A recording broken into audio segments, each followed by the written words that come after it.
Hello friends, स्वागत है आपका कोटा स्मार्ट सिटीजन के यूट्यूब चैनल पर। मैं पवन मीना स्वागत करता हूं हमारे चैनल कोटा स्मार्ट सिटीजन पर। हम आज से आपके लिए लेके आए हैं कोटा की अनकही कहानियों का पहला एपिसोड, जिसके अंदर हम आप बताने वाले हैं कि कोटा को कौन वो व्यक्ति हैं जो कोटा को 90s के टाइम से दशहरे को कवर अप किए हुए हैं। आज हम उनसे ही आपको मिलाने वाले हैं। उनको आप, मुझे पता है आप उनको बिल्कुल शक्ल से नहीं जानते होंगे। उनका नाम है ओम प्रकाश जी, जो हमारे साथ में बैठे हुए हैं। तो मिलते हैं ओम प्रकाश जी से। सबसे पहले तो नमस्कार। मैं पूरा नाम ओम प्रकाश गोचर है। कोटा एक इंडस्ट्री सिटी थी, ये इंडस्ट्री के नाम से फेमस थी। और यहाँ जब प्लेन भी उतरते थे तो इंडस्ट्री की वजह से उतरते थे। उसके अलावा कोटा के अंदर बहुत सारी चीज़ें हुआ करती थी, जैसे दशहरा मेला। मैं कोटा को 40 साल से जानता हूँ। तो सर, आपको कोटा दशहरा मेले को कवर करते हुए लगभग कितना टाइम हो चुका है? मेरे को करीब 25 साल के आसपास हो चुका है कोटा दशहरा मेले को कवर करते हुए, और मैं अभी भी वही काम कर रहा हूँ। लगभग ये बोल सकते हैं 1997 से बोला जा सकता है। हाँ बिल्कुल, 1997, या क्योंकि हम लोग तो 85-88 में करीब कोटा में आ गए थे, 40 साल के आसपास। तो हाँ, आप कह सकते हैं 95 के आसपास चालू किया था। तो सर, आपने यही क्यों सोचा कि सिर्फ मुझे कोटा दशहरा मेला ही कोटा में कवर करना है? क्योंकि मैंने आपके चैनल पर जाके देखा, उस पर लगभग 90% वीडियोस कोटा दशहरा मेला की थी, अदर्स इवेंट के कोटा के कम थी। तो कोटा ही दशहरा मेला इतना क्यों पसंद आया कोटा में आपको? असल में बात ऐसी थी, क्योंकि फादर मेरे आर्मी में थे। हम लोग देश में कोने कोने में घूमे हैं, वहाँ का हेरिटेज, कल्चर, पहनावा, खान पान सब देखा है, सामने करीब से देखा है और उसको एंजॉय भी किया है। तो जब हम कोटा में आए, तो कोटा में आने के बाद यहाँ पे तब पता लगा कि यहाँ हाड़ौती बोलते हैं, क्योंकि हमारा इतना आना जाना नहीं था यहाँ कोटा में। बाहर ही रहे हमेशा, स्कूलिंग भी बाहर ही हुई है। तब यहाँ का कल्चर, हेरिटेज, ग्रामीण परिवेश सब देखा, पहनावा देखा, बोलचाल देखी, उनकी बोली देखी, मीठी बोली देखी।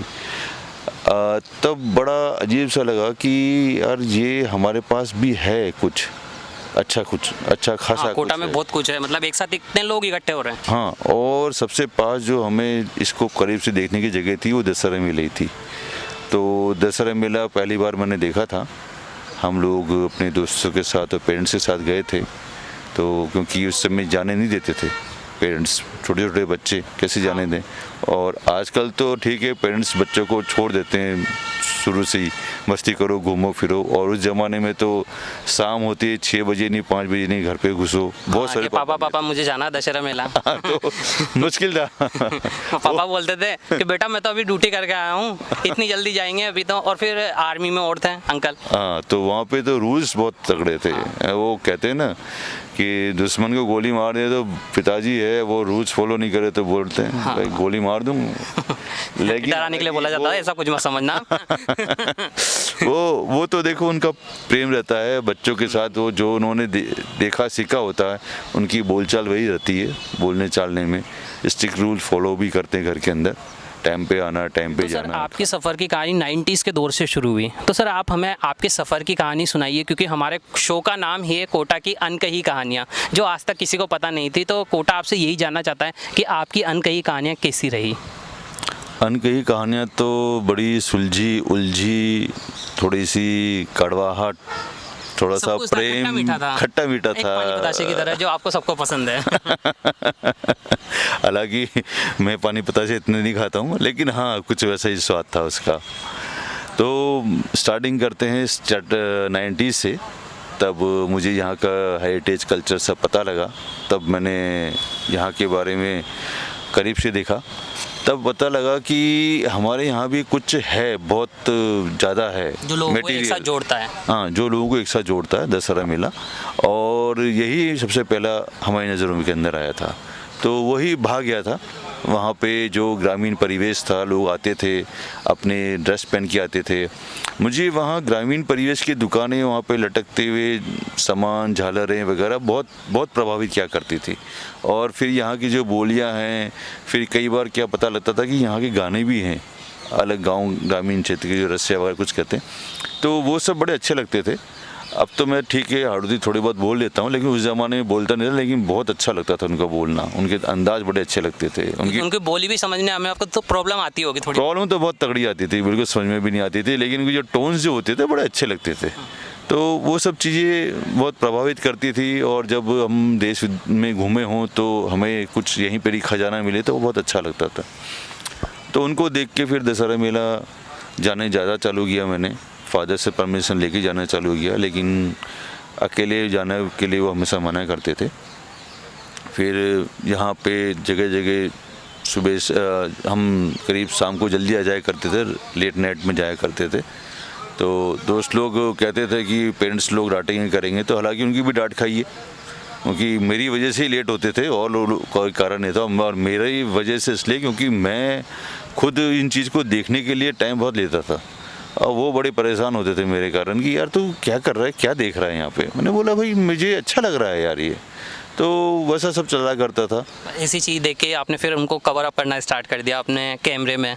हाँ, मेरे पास हालांकि उस समय कैमरे नहीं थे, तो मैं उस ज़माने में, आजकल तो हर मोबाइल में, उस ज़माने में कैमरे बड़े महंगे आते थे और उसको बड़े करीने से रखा जाता था। तो मेरे पास वो चीज़ नहीं थी, लेकिन मैं क्या करता था, कभी मैंने कुछ दोस्तों से ऐसे दोस्ती गांठ ली थी, तो क्या करें, अपने पास ना तो कमाई का कोई साधन, ना पेरेंट्स भी ऐसी चीज़ों को अलाउ नहीं करते थे, तो फिर कुछ ना कुछ जुगाड़ करना पड़ता था, तो कहीं ना कहीं से लाना पड़ता था। हालांकि रिकॉर्डिंग वाला मैटर नहीं था, रिकॉर्डिंग के उस समय कैमरे बहुत भारी, बहुत महंगे आते थे। उस टाइम सिर्फ आप फ़ोटो ले सकते थे, क्योंकि आज के टाइम पे तो हर एक पर्सन के पास अपना मोबाइल है, DSLR वगैरह है। उस टाइम ऐसा कुछ भी नहीं था, तो कवर अप करना भी थोड़ा ज़्यादा मुश्किल था, और सिर्फ आप फ़ोटो रख सकते थे, क्योंकि यूट्यूब वगैरह इनका ज़माना बाद में आया है बिल्कुल, लेकिन कवर करना पहले स्टार्ट हुआ। आपने 90s के टाइम से शुरू किया, उस समय DSLR कैमरा नहीं थे। इसके बाद में आज आप देख रहे हो कि सन 2022 का यानी 129वां कोटा राष्ट्रीय दशहरा मेला आने वाला है, 102 दिन में स्टार्ट हो जाएगा। तो इसके बीच में आपको क्या क्या चेंजेस देखने को मिले कोटा दशहरा मेला में? उस ज़माने में रिकॉर्डिंग के लिए बहुत भारी भारी कैमरे आया करते थे, वो हर किसी को, किसी के पास है तो वो देता नहीं था। देता तभी था जब फादर या बड़े बोले, बच्चों को तो बिल्कुल नहीं मिलता था। और कॉलेज टाइम था हमारा, स्कूल और कॉलेज टाइम था, तो कहाँ मिल सकता था ये सब चीज़ें। हाँ, कैमरे ज़रूर मिलते थे, तो फोटोग्राफी वगैरह कर लिया करते थे अपने एंगल्स, अपने समझ के अनुसार देखकर। और फिर बाद में, उसके बाद धीरे धीरे जो कैमरेज थे, थोड़े कॉम्बैट कैमरे आने लग गए, तो वो सोनी कुछ कंपनीज वगैरह थी, उन्होंने अपने कैमरे निकाले थे, जिसको हैंडी कैम बोला करते थे। तब मैंने खुद भी अपना हैंडी कैम खरीदा था। तब मेरे पास सबसे पहला वही कैमरा आया था। रिकॉर्डिंग आई आपके पास? पहले रिकॉर्डिंग आई मेरे पास, अब वो वाला एक कैमरा आया, फिर हैंडी कैम आया, फिर करते करते वो जो स्टिक्स वाले आने लग गए, फिर अब तो मोबाइल आ गए हैं, तो लोग मोबाइल से भी कर रहे हैं, बहुत अच्छा कर रहे हैं अब। सर, इसके अलावा मैंने आपका YouTube चैनल देखा, जिसके अंदर लगभग 18,000 लोग कनेक्टेड हैं, और लगभग मैं कहूँ लगभग 8 मिलियन के आसपास व्यूज़ है आपके उसमें। तो सर, आपने जब देखा तो सर आपको कौन सा वीडियो है जिस पे आपके अब तक सबसे ज़्यादा व्यूज़ आए हैं? वो भी दशहरा मेला ही है। दशहरा मेला का ही है? कौन से वाला पार्ट है यदि कहा जाए तो? वो बर्निंग रावण दहन वाला था, जो आज से लगभग 2 या 3 साल पहले वाला रावण दहन था, शायद 19 वाला था, जितना मुझे याद है, 18 या 19 वाला। लगभग 4.2 मिलियन व्यूज़ थे उसमें, मैंने चेक किया था उसमें। हाँ, करीब हाँ, इतना ही करीब होगा। मैं एक्चुअली मैं काउंटिंग नहीं करता हूँ, मेरे साथ यही वाली दिक्कत है, ना तो मैंने कभी अपनी व्यूअरशिप्स देखी है, ना मैंने कभी अपने देखे कितने लोग देख रहे हैं। मैं कभी ये चीज़ नहीं देखता हूँ। मुझको केवल और केवल ये बात अच्छी लगती है कि मैंने कुछ काम किया और काम करके उसको देखता हूँ, अच्छा लगता है तो मैं उसको अपलोड करता हूँ। और सर, हमने आपके चैनल के थोड़ा सा चेकआउट किया हुआ था, तो हमने उसके अंदर देखा कि जो आपकी व्यूअरशिप थी वो लगभग पूरे वर्ल्ड के 118 या 120 देशों में लगभग देखे गए वीडियो हैं उसके अंदर। तो सर, वो जब आप देखते हो तो आपको कैसा लगता है, मतलब कि यार मैं कोटा दशहरा मेला कवर कर रहा हूँ जो 118 देशों में देखा जा रहा है मेरे द्वारा? ये भी बताऊं मैं आपको, ये भी मुझे आपसे पता लगा, क्योंकि मैंने ये चीज़ तो कभी मतलब देखी नहीं, मतलब क्या है, जो दोस्त वगैरह बोलते थे, क्योंकि मेरा क्या था कि आप जानते हो, हाँ, सिर्फ कवर करना है, दिखाने का काम बिल्कुल नहीं है, जैसा कि अभी तक, इसलिए इनकी आज तक कहानी कभी पब्लिश हुई नहीं पाई। ये वाली बात सच है, क्योंकि मुझको क्या है, मतलब कैमरे के सामने आना, ये सब मैं औरों को शूट कर सकता हूँ, मैंने खुद को कभी आज इनको हमने भी हमारे सामने ले लिया कहानी दिखाने के चक्कर में, वरना ये औरों को शूट करते थे, आज हमने इनको भी शूट कर लिया। ये सही वाली बात है, लेकिन मैं भी करीब बहुत मुश्किल से आपके हाथ में आया हूँ। वो तो है, बड़ी मुश्किल से हमने भी बहुत ढूंढा जब जाके मिले हैं ये। जब आप रावण दहन को आप शूट करने जाते थे, वार्ड पर वीडियो शूट करने जाते हो आज के टाइम पे, तो आप देखते हो कि लगभग लाखों लोग आते हैं उस दिन। तो सर लाखों लोगों के बीच में रावण दहन को शूट करना कितना मुश्किल होता होगा और किस प्रकार से आप शूट कर पाते हैं, क्योंकि इतने लोगों के बीच में जहाँ पर आपको, मुझे पता है गवर्नमेंट की तरफ से आपको कोई एक स्पेशल जगह दी नहीं जाती है, जितना मुझे याद है, क्योंकि हमको भी नहीं दी जाती, तो कोई ऐसा कार्ड नहीं होता, वहाँ पब्लिक के बीच में खड़ा होना कितना मुश्किल हो पाता है सर? बहुत मुश्किल होता है, इतना मुश्किल होता है कि आप एक युद्ध के मैदान में हो, क्योंकि उस समय जो लोगों का जोश होता है बहुत ज़्यादा होता है, और उनके बीच संयम बनाना, और साथ साथ जब आप शूटिंग कर रहे होते हो तो वो क्या है, आपकी चीज़ को बार बार बीच बीच में आते हैं, हिलाते डलाते हैं, और बहुत ज़्यादा आता है। एक ये भी ध्यान रखना पड़ता है, इतने महंगे कैमरे या मोबाइल होते हैं, कैमरा आता है काम, तो उसको भी संभाल के रखना पड़ता है, कोई एक धक्का दे दे वो गिर जाए टूट जाए, ये भी प्रॉब्लम। वो तो ये बहुत ज़्यादा है, क्योंकि अगर वो चीज़ टूट गई, ख़राब होगी, तो फिर आपकी कोई काम की नहीं रही। अब आप क्या करोगे उसके आगे, तो वो सबसे ज़्यादा ज़रूरी होता है। उसके लिए आपको मतलब आपके दिमाग को ठंडा रख के काम करना पड़ता है। इतने ज़्यादा गैजेट होते ही नहीं अपने पास में, तो सामने ही रह के कवर करना है, थोड़ा आगे ही आना है, तो कितने घंटे पहले आप चल जाते होंगे सर वहाँ पर कि भाई मेरी जगह बुक हो गई यहाँ पर, कि मैं खड़ा हुआ हूँ धक्के मुक्के के बीच में भी? ऐसा नहीं होता है। आप कहीं भी आप जाओ, आप ये सोचो कि क्या बोलते हैं, आपने अपनी जगह सुरक्षित कर ली, ऐसा उस समय नहीं होता है। भले ही आपको लगता है कि आपने अपनी जगह सुरक्षित कर ली, लेकिन थोड़ी देर बाद जब वो भीड़ आना चालू होती है, जो उनका उत्साह आप गुम हो जाते हो उस भीड़ में, उसमें गुम हो जाते, नेचुरली गुम हो जाते हैं। और गुम होने के बाद आपको क्या करना है कि आपको फिर उनके बीच ही रहना पड़ेगा, उनके बीच ही रह के उनके व्यवहार के साथ आपको सामंजस्य बैठाना पड़ेगा, और आपको अपना खुद का काम करना पड़ेगा। इसी चीज़ को देखते हुए आजकल मैं आपको बता दूं, आज तक मुझे भी मेरी मम्मी जाने नहीं देती कवर अप करने के लिए। मैं बोलता हूं मम्मी से, मम्मी मुझे भी जाने दो, मुझे भी दशहरे को कवर अप करना है ओम प्रकाश जी के जैसे, तो लेकिन मना कर दिया जाता है, तो मैं भी जा नहीं पाता क्योंकि भीड़ इतनी होती है। आप इनसे जान सकते हो कि इन्होंने इतने साल का एक्सपीरियंस। तो सर जब आप कोटा दशहरा मेले को कवर अप करने जाते थे, कुछ आपके सामने ऐसी घटनाएं भी होगी जो उनको आज तक आप याद करते हो, कुछ अच्छी हुई होगी, हो सकता है कुछ बुरी भी हुई होगी, ऐसी बात नहीं है, क्योंकि अच्छाई और बुराई दोनों एक साथ चलती है मेरे नज़रिए में। ये बिल्कुल सही है, कुछ घटनाएं अच्छी है, कुछ बुरी हुई है।